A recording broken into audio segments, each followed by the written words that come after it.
Good morning and welcome to the second episode of League. In here you would normally think that, oh, I'm having so much fun. Oh, I'm getting a million tasks, but we're not doing any of that. I've researched all of the greatest financial minds in the world, including historical greats like Charles Ponzi and modern marvels like Andrew Tate, to come up with a business plan that is simply too big to fail.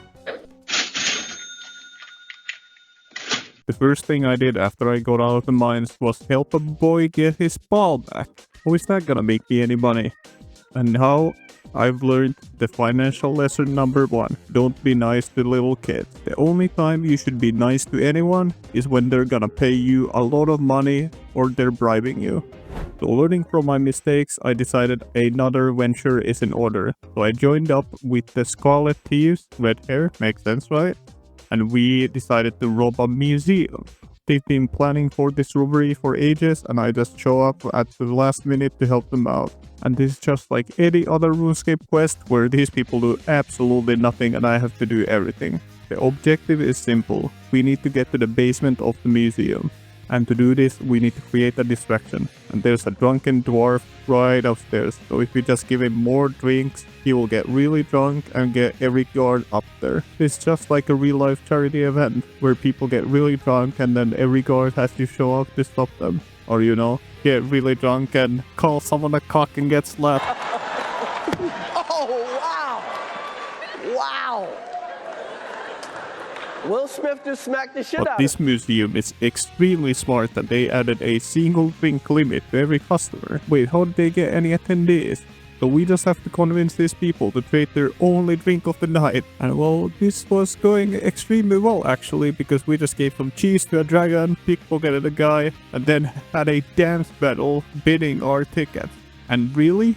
Challenging me to a dance battle? You would have had better odds at beating Magnus Carlsen at chess. And here is the second financial lesson of the day, kids. Don't challenge a fish to swim. I would highly suggest challenging a fish to breathe on land. I feel like that one you may be able to win. I'm not sure about the newer generation of people, they don't seem too smart, but I feel like you have good odds on that. And after giving this dwarf a couple drinks, he starts causing absolute mayhem. He starts calling names, pouring drinks, trashing the place. This part had to be censored because it was so graphic. And this gave us the chance to slip into the basement of the museum. To get a hold of this, we have to disable 3 different levers in 3 different stealth sections. And honestly, stealth sections in games that are not really meant for stealth are just horrible. Like in old school and in this game, they just never work. And I mean, this one wasn't too annoying or anything, but it wasn't like fun. I was just going through it. It wasn't challenging or fun or anything. It was just walking past a couple guards and they had vision cones. Like, I don't know why these need to be added. Like, are the people who actually do quests, are they enjoying this? Like, is there anything fun in there? I don't know, let me know. This finally opens the display case that we can steal the ruby, but the guards are on to us. They arrive, but fortunately I planned for this. I made smoke bombs before and we can escape with the smoke bomb combined with the teleport out spell. So bada bing bada boom, we're out. And now after completing this quest, we can finally get hell rich by selling this giant ruby. But I didn't realize these people are running a multi-level marketing scheme, and I was written down as an intern, so I got paid in thieving experience. You're paying me in experience and making billions yourself. I basically pulled off this entire heist and you give me nothing. You're lucky that you're a hot redhead, because otherwise there would have been an Edgeville massacre. Once again, I'm left with 0 money, so we have to find some alternative cash sources. And I tried my hands at Archaeology. Indiana Jones is rich, right? But this was more sleepy than Indiana Jones is, so I quit that pretty quickly. Then I answered the call in the wilderness to defeat an evil tree.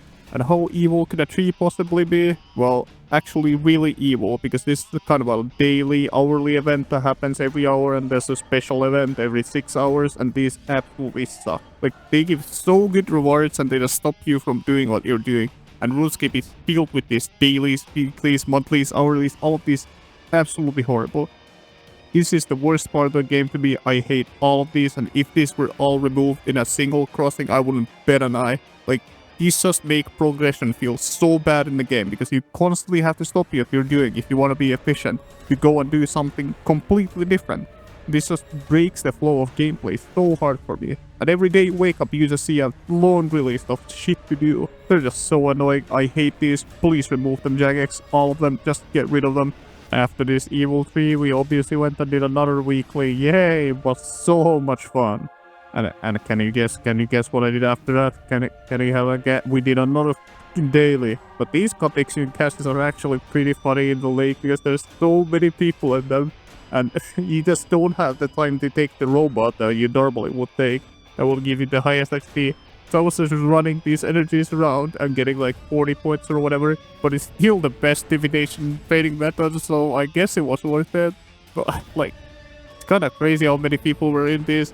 And I feel like a big thing with this daily is that the more people there are, the more annoying it gets. It's the same with the wildy events. If there's less people, they're actually easier because if people beat early, you get more points to be done by yourself or by the people who stay. It's just really annoying. Like for these events that are meant for them to be community events, why does more people make them more annoying? After absolutely losing my mind doing some dailies, I went and tried to defeat a dragon with magic. And well, yeah, I somehow died to the work. We don't talk about that, right? I'm gonna blame magic. Terrible combat style, should have used range. And honestly, killing dragons doesn't really pay that much.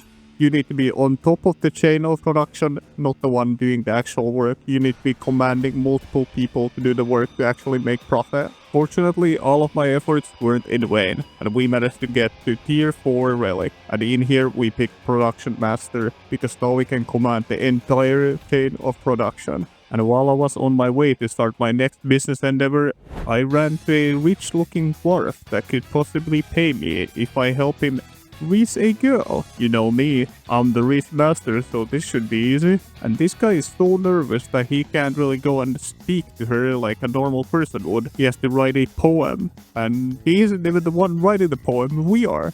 So basically, we wrote this guy a love letter and made him a ring to propose to this girl that he's never spoken to. Was everything this easy in the Middle Ages? Like nowadays you would have to go and swipe online for hours and then send a billion hi messages to girls who never respond. And maybe once get a date, like once in a month, and then the date is completely uninterested in you.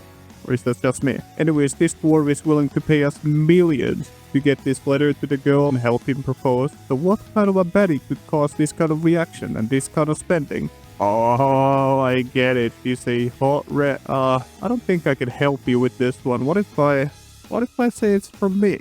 And she rejects me because barbarians value strength and my strength level is only 12, so I wasn't strong enough for her. And the dwarf doesn't even pay us for annulment of contract. Working for other people just sucks. If we really want to make some good money, we need to start our own business. And we need to find a customer that needs the product we're selling. And I know just the way to do this. If you go to Port Sarim, there's a Boydite army recruited there to take you to the Boydite island to fight the pest. But we have zero interest in fighting. We need to be on top of the chain, not a player in the chain.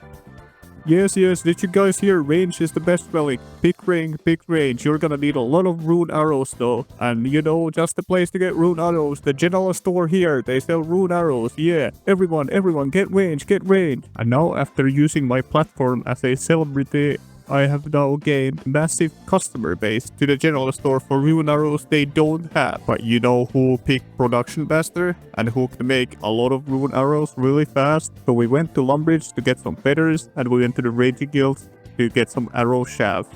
And then we made so many headless arrows. And actually you can buy rune arrow tips from the Void Knight ranging guild. Then you can make them into rune arrows and sell them to the general store here, making a profit. And while trading here, I got my fletching up to 50 million XP in like a couple hours and made almost 20 mil. I also nabbed the fletching pet, which is really cool. And this gave me the money I needed and a lot of points from fletching by doing all the fletching related tasks that I had the woodcutting level to do. And if you picked production master, I would highly recommend doing this. I feel like a lot of people have covered this already, but it's a really cool method and a really simple way to get fast XP. And with this money, we can progress optimize our account a lot better. We can buy better tree seeds to get faster farming XP, but I'm gonna wait for the Voice of Thurn to actually do that. And we even made a fort of our own as a home base for our operations. And doing all of these things led me to getting tier 5 relic. And obviously we're picking range. Range is so undervalued in this league, and I'm gonna showcase its full potential in this series.